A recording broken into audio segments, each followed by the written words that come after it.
Həkim, hamiləyəm, amma qarnım balacadır.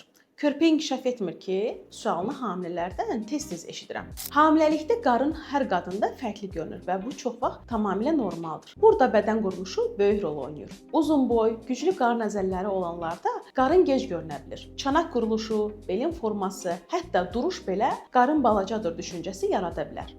Birinci hamiləlikdə qarın adətən daha gec böyüyür. İkinci, üçüncü hamiləliklərdə daha tez özünü göstərir. Hamiləliyin həftəsinə görə böyümə tempi də dəyişə bilir. Bəzi qadınlarda 16-20-ci həftəyə qədər demək olar ki, qarın bilinmir. Sonra isə birdən sürətlənir. Ən vacibi odur ki, körpənin inkişafı yalnız qarın ölçüsü ilə ölçülmür. Dölün inkişafını biz ultrasəs müayinəsində biometrik ölçüləri, maye miqdarı, plasentanın vəziyyəti, ürək döyüntüsü, eləcə də uşağa gedən damarlarda qan axının vəziyyəti ilə birlikdə dəyərləndiririk. Bəzən qarnın balacadır deyən qadında körpə tam həftəsinə uyğun ölçülərdə olur. Bəzən də qarnın böyük görünməsinə dölyanı maye çoxluğu və ya çəkidə artım səbəb ola bilir. Yəni görünüş aldada bilər. Ən böyük səhv özünü başqa hamilələrlə müqayisə etməkdir. Çünki sənin hamiləliyin sənin bədəninin ritminə uyğun gedir.